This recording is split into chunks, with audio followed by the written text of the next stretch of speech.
Hello, I'm Doug Muzzio. This is City Talk. New York City, the final frontier for Wal-Mart and other big box retailers.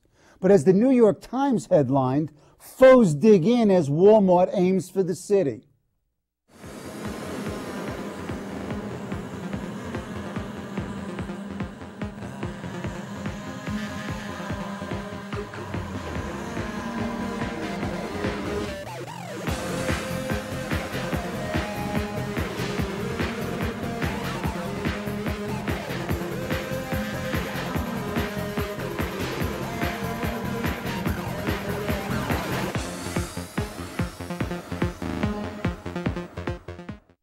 Chief among Wal-Mart's foes in New York is Richard Lipsky, president of Richard Lipsky Associates, a lobbying, public relations, and public policy consulting firm. Richard is the lobbyist for the Neighborhood Retail Alliance, a coalition of small supermarkets, Korean delis, and bodegas.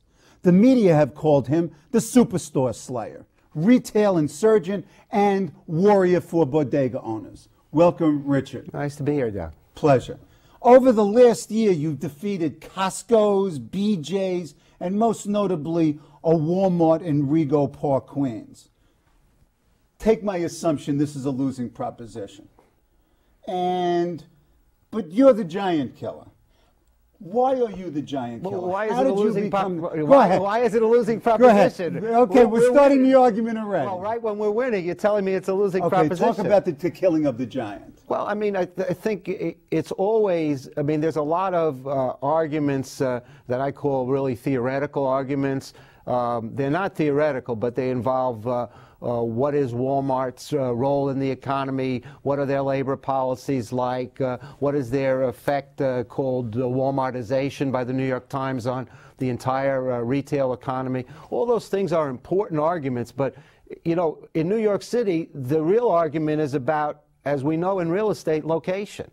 And the locations that Walmart is looking at, or any of the big box stores, have impacts on neighborhoods and on communities. And what we found is that where we've been successful at mobilizing opposition on behalf of our clients, on our members, which are retail, supermarkets, as you said, bodegas, greengrocers, etc., has been to coalesce with community groups who are concerned with preserving the quality of life in those neighborhoods and the local shopping area. There are 400 main streets in New York City, which makes it unique. Talk about these coalitions.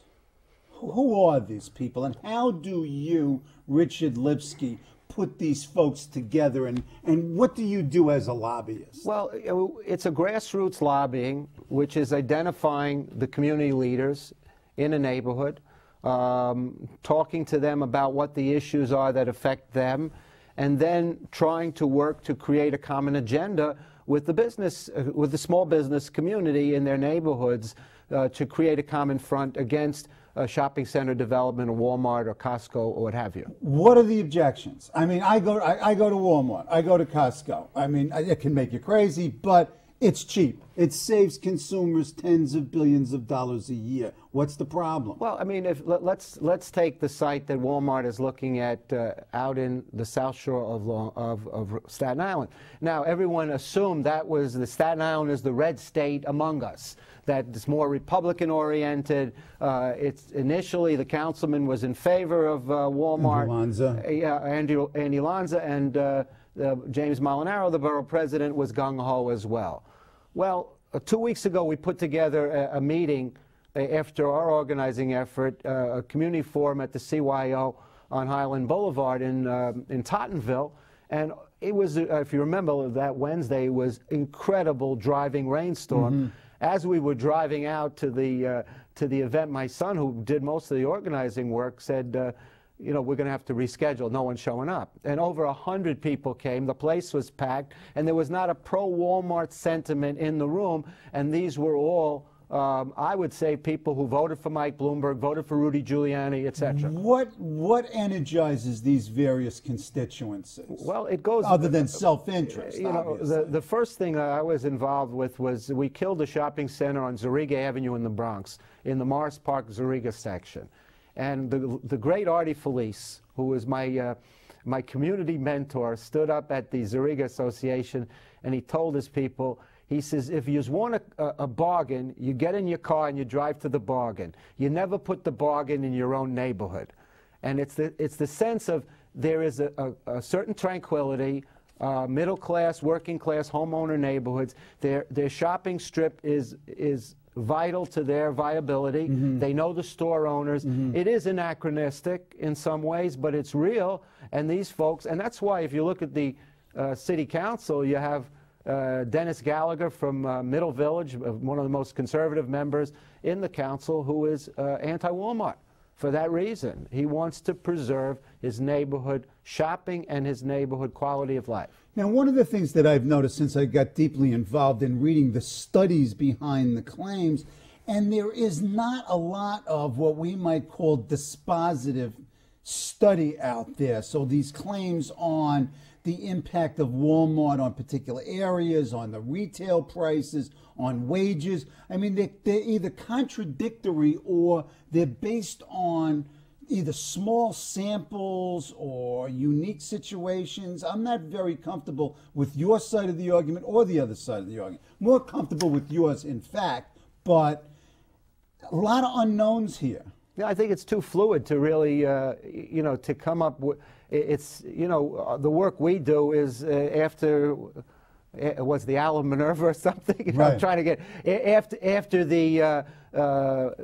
the sun goes down and then you can see the results. But, you know, from my standpoint, it's not, I'm not interested in writing the definitive public policy study on Walmart. I know for a fact that 13,000 supermarkets have closed in the last decade when they've come in. Now, but wait a minute, Richard.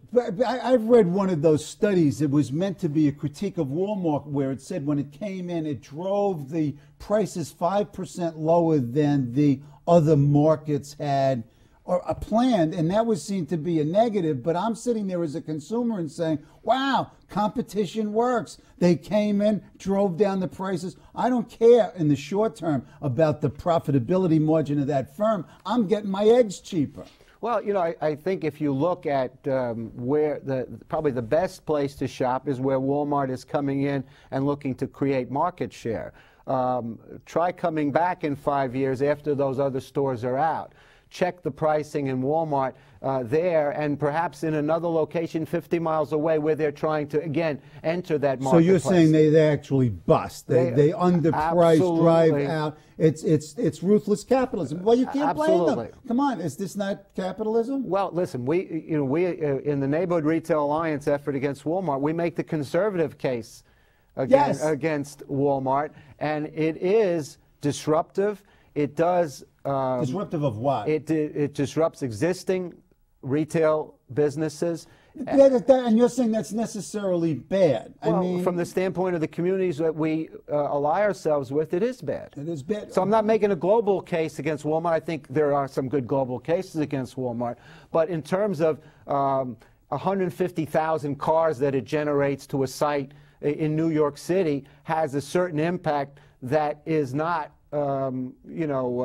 it's unique to New York. It creates certain problems that you don't have out in the cow pasture. Right, and only onto New York where I shop. Exactly, and I think that what we're dealing with is a real. So you're talking about traffic impacts, and these traffic impacts have housing price impacts, it has quality of life impacts. It has crime and transiency issues because people who want to have the tranquility of the neighborhood, what you'll have is people driving through the community. You have an increase in crime. That's the conservative argument here. And also, when you get to Staten Island, you have the access to emergency vehicles, the roads.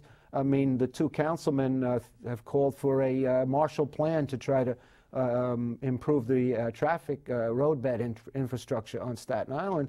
And at our community meeting the other day, we had the head of the Fire Benevolence Dispatchers Association talk about what it means to have a 2 or 3 minute delay for emergency vehicles trying to come through the community. So New York and you're is saying different. one of those would have those severe dislocations, you know or you're what? presuming That's that it's good. going to multiply? Yeah, that's the see, but the problem in land use in New York City is They don't that do the interactive no, studies. it's No, always, I know. it's always done one at a time. And we then it's a understand death this. by 1,000 Why do you cuts. think I threw that to you? Well, again, you know, it's like BJ's in the Bronx. You know, that by itself, one store doing $60 million a year in food business will not kill the entire retail sector. Okay, in the you Bronx. have not yet talked about, though, the wage argument, that the sort of the global anti-Walmart wage argument that they don't pay enough and they don't provide medical insurance. Well, listen, I think that's real. They're the largest corporate welfare recipient in the country. You go state by state, and you will find Walmart in the top of more than the airlines? In terms of their employees accessing public benefits. Oh, okay. And I think Congressman Miller's study is a decent one that was done as well, that goes into more detail, not just health care, but food stamps, housing vouchers, et cetera, et cetera. Yeah, the Miller congressional study is the most comprehensive. Now, today in the Times, John Tierney makes the argument that Walmart is not that much different than other retailers, and he has a point. But that's not a trend to be proud of, because what we have is the replacement of a manufacturing base with a retail base, and that manufacturing base did have the longevity, the benefits, the pensions, etc. And now he talks about the average Walmart worker or shopper is a $35,000 a year salaried employee. The argument that the unions make, which I think is a good one, is that Walmart creates the condition where that's the only place certain people can afford to shop. But they're part of creating that condition because they're outsourcing. So our entire balance of trade seems to be based on the fact of Walmart having all the factories they do in China. Wait a minute. This sounds like the opposite of Henry Ford's strategy of paying the workers more so they could buy the product. You pay them less so they can't buy the product? I don't think that's necessarily the plan that's done in the Walmart strategy room. But this is the law of unintended consequences? I think that that's exactly what happens. If Tierney says that, well, Target has a higher class of customers, then you know, the point is that we're losing the manufacturing base where people could afford to shop at a little bit better store. Wait a minute. But that's part of globalization. That's true. But where, and if not Walmart, where is this manufacturing? I mean, where would it come from? Well, I mean, it's gone. Well, it's true, it is gone. But the fact of the matter, but isn't this better than nothing? Well, the fact of the matter is, Walmart the door was open and the guest was leaving, and Walmart shoved it out the door. Because I mean, there's so many examples, Doug, of local manufacturers who have hooked up with Walmart. Walmart then learned how they did their stuff and then replicated their stuff in China. I don't know if that's, you know, I'm not an economist. I don't know what that trend is going to be like, but it certainly doesn't bode well for us from a larger standpoint if we are that dependent for our livelihood on the manufacturers in countries that could eventually become hostile to our interests. You know, it was Chevron, I think, in World War II, who said they didn't care about the Nazis. You know, they were beyond national issues. You know? Yeah, but you're pressing the argument a pretty long time frame out, Richard. Well, I'm just saying is that Walmart doesn't see itself as, you know, initially it saw itself as a pro-American kind of company, but now its real interests are in you know, in its global reach. Now, you're on the ground, and you're looking at the people who are going to be affected on the ground. Talk to me about stories. Who are these folks, and why are they in the situation they're in, and how do they get out of it? Well, I mean, there's a wide variety of people who are impacted. I mean, one of the things that always attracted me to this kind of work, in New York has a unique situation. There are 1,000 independent supermarkets in the city of New York. I would say 700 or 800 of them are immigrant entrepreneurs, Dominicans, Arab Americans, Koreans, etc.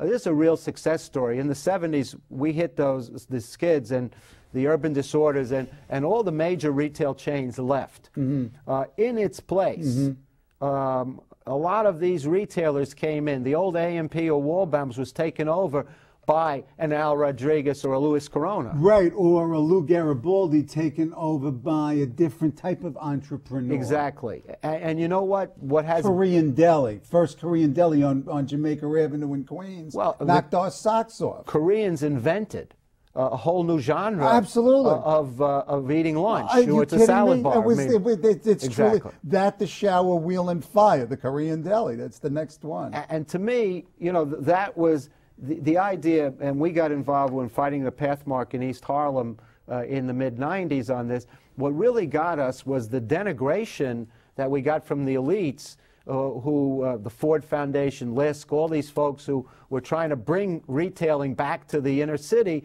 when the inner city retailing had come back on the basis of immigrant entrepreneurs who were ignored or were called bodega owners because they had Hispanic surnames. Can't you have both, though? Can you have the convenience, the low prices, which definitely has a socioeconomic class characteristic to it? Because when I go to the Wal-Mart in Oneonta, New York, there are different types of folks there than frequent the malls in New Jersey, for example. But what happens? Can you have both? Can you have an employer that pays, what, $9.96 on an average? Not bad, but not enough to get people adequate health care, people on Medicaid. I mean, it's a very complex issue, but it seems as if they're the good that they do in terms of what good do, make a counting. What good do they do? You make the argument. No, you're looking for the philosopher king here to say, okay, here we're going to have X number. Well, excuse me, I'm a professor. What do you want? Well, you want X number of Walmarts and X number of, and you want to have a happy balance. But I understand there are political interests involved. But the company's demiurge, if you will, is not to have balance. The company's urge is to devour and monopolize. I believe so. And tyrannize. And the way we see our job is to we try to maintain the competitive balance by keeping them out everywhere we can. You're the Liberty Boys. I believe so. You know, and I think that where we see them come in, they come in under the mantra of competition, under the guise of competition, and their real goal is to eliminate the competition. Yeah, but excuse me, this goes back. This is basic economics. I mean, I don't want to sound Marxist, but this is what capitalist societies do. This is why you have antitrust laws. We understand this. Well, you know, we're again, missing if you want to get into the whole vitiation of the antitrust laws in the last 30 years, we could no. Let's stick to this. But in a sense that you know, again, what we're doing is to make their job a lot harder to come in here and just kick everyone's behind, and that's what their goal is. They want to come in not with one store. They want to come into New York City with 30 or 40 stores. I think that would have a devastating impact. So therefore, this is a factor. You're hypothesizing what you might do. I think the market is here. I think the market is here. Well, that gets to my thing. If the market's enough for 40, why not have 4 and then? Well, they don't want to share it. They don't want to. Yeah. But doesn't the political system force them to share? Well, that's in some sense? Well, that is exactly what we're talking about. Explain that. We are the whole land use process.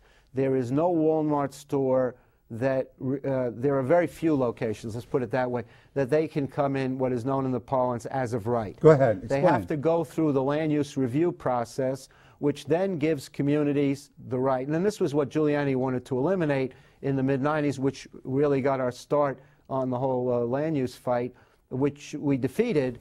He wanted to make all the manufacturing space in the city as of right for retailers like Walmart. Would have been a disaster. I remember. It was bad policy. It would have been a disaster because it disenfranchised every single community in the city, and not every site is a good one, and communities should have oversight over it. Even though the conceptual thrust of it was fine.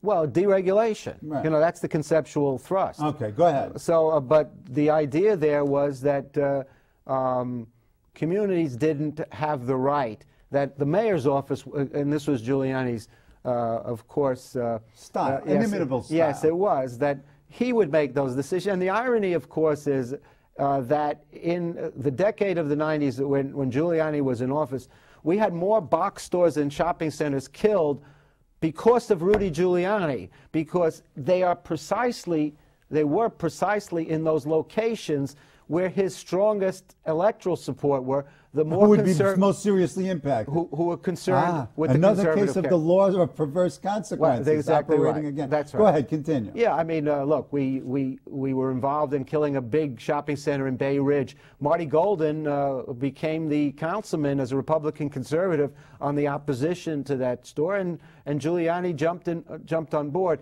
He was wonderfully inconsistent. Politically, who lines up? Who lines up against? Who lines up in favor? City Council, Assembly, Congress. You talk. You know what? Papers. This is if on our website, which I'll plug, mamaandpopnyc.com.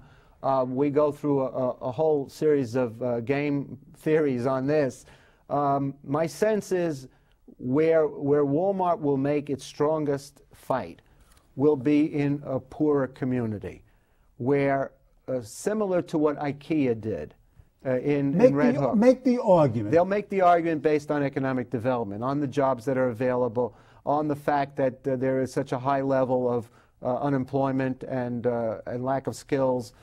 They will have some local folks, we like to call them, not in the most flattering way, booty capitalists, who will see this as an opportunity to hook up with the big guy. And is something wrong with this? I'm just, I wasn't denigrating. I'm just analyzing. Okay, go ahead. Continue. I'm just saying that will be the strongest case, whether it's in East New York. Is that a compelling case? And in order to be a compelling case for these folks, come on. I think it's poor. They're lower working class. They need the work. They need the lower prices. Come on. I think that it is. The late civil rights leader Flo Kennedy. Too much of a do-gooding liberal. The late civil rights leader Flo Kennedy used to say, the politicians like to serve up bridge mix and chocolate-covered candy. She said, but really, when you taste it, it's chocolate-covered manure. I think that the argument, the economic development argument, is chocolate-covered manure. I think that it is more of a quick fix. It's not a real answer to the economic underdevelopment in the area. But I mean, come on. I mean, quick fixes sometimes are good. Well, they're quick, but they last a while, and people benefit from it till you can come up with something better. Well, that's the perfect not being the enemy of the good. Well, you may be right, but that will be an argument that will be fought out in the real world to see if Very nice. So we'll see what happens. Okay. But that's Southeast Queens, the Bronx, Red Hook. These are areas where there is a compelling case that I think the company could make, and I think that we will be there to make the alternative argument. Let me go back to my initial statement, which, raised your eyebrows, that this is a losing proposition. How do you maintain the level of local activism to prevent this from happening? And there's got to be places where they can do as of right, and there's got to be areas where the zoning would permit it. And if there's a market for it, it'll happen. Well, if there is no zoning issue, then they can come in. The question will be, where is that spot? And if it was there, don't you think they would have gone there first? Yeah. I mean, so I don't know what the answer to that. Yeah, no, I agree. And it may not be there. And I don't know what the demographics they're looking at and what they want. But and maybe the area that first identified was not what they wanted. A subset of this conflict, it seems to have arisen, or the expansion of the conflict, when Walmart went heavily into groceries. And it seemed then that the opposition, whether organized and lobbied for or sort of grassroots, if there's really a distinction, rose up. Is there, and the union, well, we've got a powerful union here too. So now you've got the union interest involved. Well, and Walmart and the unions are in death grip. Absolutely. And this is war. Nationwide, that is the United Food and Commercial Workers has been in a death struggle with Walmart because I mentioned the 13,000 supermarkets that closed were predominantly union stores. So what you had then is the replacement of union workers with union benefits, pensions, health benefits, etc., with less well-compensated workforce. Go ahead, I'm sorry. Well, but that, I mean, that's what, that's the fact. In New York City, I think that that issue is a very important one, but what it does is to show you the extent to which the coalition against Walmart in New York City runs the gamut, the ideological gamut, from the most progressive elements, the anti-globalization folks who don't want to see sweatshops in China, labor people, all the way to the, you know, Dennis Gallaghers of the world who wouldn't be caught dead in the same room. Wait a minute, what about all the way up to the Mayor Bloombergs of the world? I mean, you stopped in Queens with Dennis. What about the mayor? Well, I mean, what about Bill Thompson? See, I don't know, but I mean, I think with the mayor, I mean, these are gorillas here. One's a $5 billion gorilla. Well, the mayor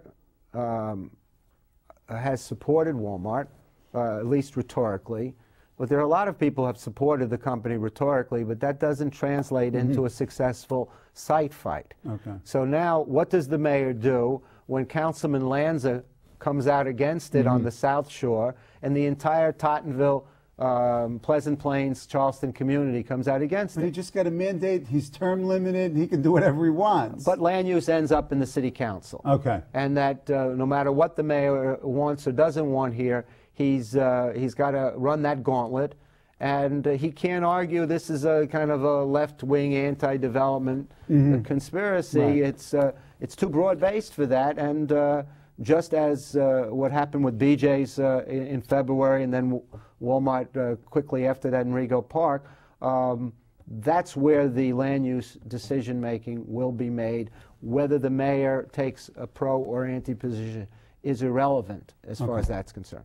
You have to come back. This is all an unresolved question. This is the preamble. We're finished? Yeah, this is it. Thank you, sir. My pleasure.